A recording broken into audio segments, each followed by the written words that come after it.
শুভ সন্ধ্যা বন্ধুরা। আজ হলো 5 সেপ্টেম্বর শুক্রবার। আজকের সমগ্র আসাম তথা বরাক উপত্যকার বিশেষ বিশেষ খবরগুলি হলো: অ্যাম্বুলেন্সেই অক্সিজেনের অভাবে শিশুর মৃত্যু, শ্রীভূমিতে উত্তেজনা, অ্যাম্বুলেন্সের ভেতরে অক্সিজেনের অভাবে 8 মাসের শিশুর মৃত্যু ঘটনায় উত্তেজনা শ্রীভূমির মোবারকপুর এলাকায়, করিমগঞ্জ সিভিল হাসপাতাল থেকে শিলচর মেডিকেল কলেজে নিয়ে যাওয়ার পথে বৃহস্পতিবার দুপুরে অ্যাম্বুলেন্সের ভেতরেই মৃত্যু হল শিশু শাহজাহান আলমের। শিশুটির মৃত্যুকে ঘিরে এলাকা জুড়ে দেখা দেয় উত্তেজনা। ক্রুদ্ধ পরিবারের লোক ও স্থানীয়রা আটক করে অ্যাম্বুলেন্সের চালককে। পরিস্থিতি নিয়ন্ত্রণে আনতে ছুটে যায় সদর থানার পুলিশ।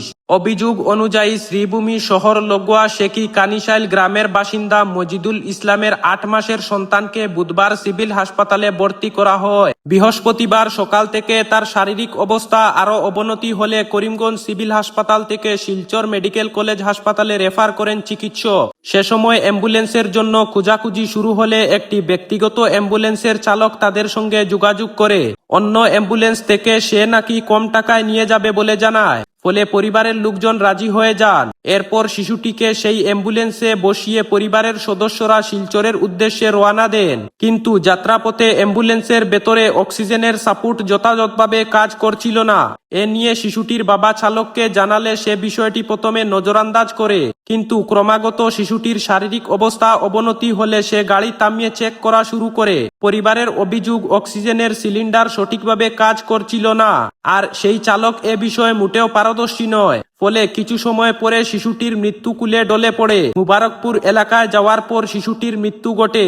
এরপর এলাকায় উত্তেজনা দেখা দেয়। সেই সময় অ্যাম্বুলেন্সের চালককে ঘেরাও করে স্থানীয় বাসিন্দারা। এতে পরিস্থিতি ক্রমশ উত্তপ্ত হয়ে উঠে। খবর পেয়ে সদর থানার পুলিশ সেখানে উপস্থিত হয়। অভিযুক্ত চালক সহ অ্যাম্বুলেন্স নিয়ে যায় থানায়। শিক্ষক পদে চাকরির আশায় বুক বেঁধে থাকা যুবক যুবতীদের জন্য সুখবর শুনালেন মুখ্যমন্ত্রী হিমন্ত বিশ্ব শর্মা। বৃহস্পতিবার ডেকিয়াজুলিতে দাঁড়িয়ে মুখ্যমন্ত্রী বলেন, আগামী 10 অক্টোবর 8-9 হাজার শিক্ষক পদে নিয়োগ প্রক্রিয়া সম্পন্ন করা হবে এবং ভবিষ্যতে শিক্ষক নিয়োগ প্রক্রিয়া যে অব্যাহত থাকবে তাও স্পষ্ট করে দেন তিনি। মুখ্যমন্ত্রী বলেন, প্রতি বছর অনেক শিক্ষক অবসর গ্রহণ করেন, আর শিক্ষকের শূন্য পদে নতুন নিয়োগের চেষ্টা চালিয়ে যাচ্ছে সরকার। কখনো কখনো হাইকোর্টে মামলা হয়, তবে তার মধ্যে পরিবেশ এখন অনেক ভালো, ভবিষ্যতে আরো ভালো হবে। শিক্ষামন্ত্রী থাকাকালীন হিমন্ত বিশ্ব শর্মার আমলে টেট আয়োজন করে শিক্ষক পদে নিয়োগ প্রক্রিয়া সূচন হয়েছিল। মুখ্যমন্ত্রী পদে শপথ নেওয়ার পর গত 4.5 বছর তার আমলে হাজার হাজার শিক্ষক পদে স্বচ্ছতার সঙ্গে নিয়োগ প্রক্রিয়া সম্পন্ন হয়েছে। আগামী 10 অক্টোবর আরো 8-9 হাজার শিক্ষক পদে নিয়োগ প্রক্রিয়া সম্পন্ন করবে তার সরকার। সে কথা ঘোষণা করার পাশাপাশি ভবিষ্যতে শিক্ষক পদে যে নিয়োগ প্রক্রিয়া চলবে তাও জানান মুখ্যমন্ত্রী। একই সঙ্গে হাই স্কুলগুলোকে আগামী দিনে উচ্চ মাধ্যমিক স্কুলে উন্নতি করার প্রক্রিয়াও অব্যাহত থাকবে বলে জানান তিনি। এদিকে জিএসটি হ্রাস করার ব্যাপারে কেন্দ্রীয় সরকারের সিদ্ধান্তকে স্বাগত জানান মুখ্যমন্ত্রী। তিনি বলেন, কেন্দ্রের এই সিদ্ধান্ত দরিদ্র মধ্যবিত্ত সমাজের জন্য বড় উপহার। আগে 12 লাখ টাকা পর্যন্ত কর রেহাই এবং এখন জিএসটি ছাড়ে উপকৃত হবেন দেশের মানুষ। তিনি বলেন, বিভিন্ন অত্যাবশ্যক সামগ্রীর ক্ষেত্রে জিএসটির হার 12% থেকে 5% নামিয়ে আনা হয়েছে।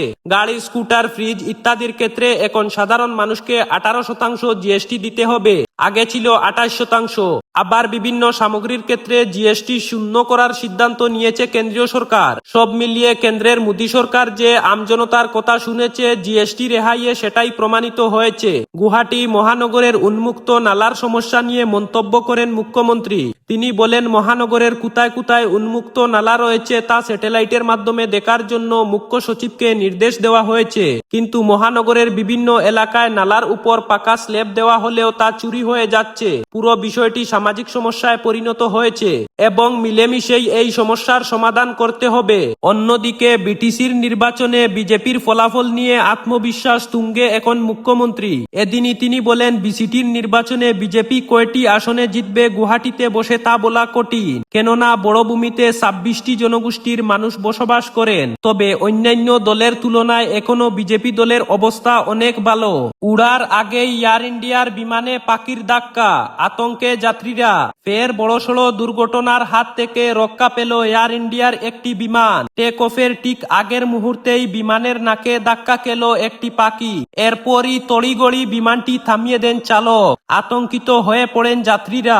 তবে এই ঘটনায় বিমানের কোনো ক্ষতি হয়েছে কি না তা এখনো জানা যায়নি। জানা গেছে বৃহস্পতিবার দুপুরে বিজয়াওয়াড়া থেকে বেঙ্গালুরের উদ্দেশ্যে রওনা দেওয়ার কথা ছিল বিমানটি, কিন্তু টেক অফের ঠিক আগের মুহূর্তে আচমকা বিমানটির নাকে একটি পাখি ধাক্কা মারে। এরপরই উড়ানের ভেতর জাকুনি হয়। তড়িঘড়ি বিমানটিকে রানওয়েতে থামিয়ে দেন চালক। তবে এর জেরে বিমানের কোনো ক্ষতি হয়েছে কি না তা এখনো জানা যায়নি। গোটা ঘটনায় আতঙ্কিত হয়ে পড়েন যাত্রীরা। এরপর বিমানটিকে রানওয়ে থেকে ফিরিয়ে নিয়ে যাওয়া হয় এবং সুরক্ষিতভাবে যাত্রীদের অবতরণ করানো হয়। এই ঘটনার জেরে এদিনের জন্য বিমানটিকে বাতিল করে দেওয়া হয়। এয়ার ইন্ডিয়ার এক মুখপাত্র বলেন, বিজয়াওয়াড়া থেকে বেঙ্গালুর যাওয়ার কথা ছিল বিমানটির, কিন্তু বিজয়াওয়াড়া বিমানবন্দরেই উড়ানটির সঙ্গে একটি পাখির ধাক্কা লাগে। ফলে নিরাপত্তার কারণে বিমানটিকে বাতিল ঘোষণা করা হয়। এই ঘটনায় আমরা দুঃখিত। এই ছিল আজকের বিস্তারিত খবর। ভিডিওটি যদি সামান্য পরিমাণ প্রয়োজনীয় বলে মনে হয় তাহলে ভিডিওটিতে একটি লাইক করে চ্যানেলটিকে সাবস্ক্রাইব করে পাশে থাকবেন।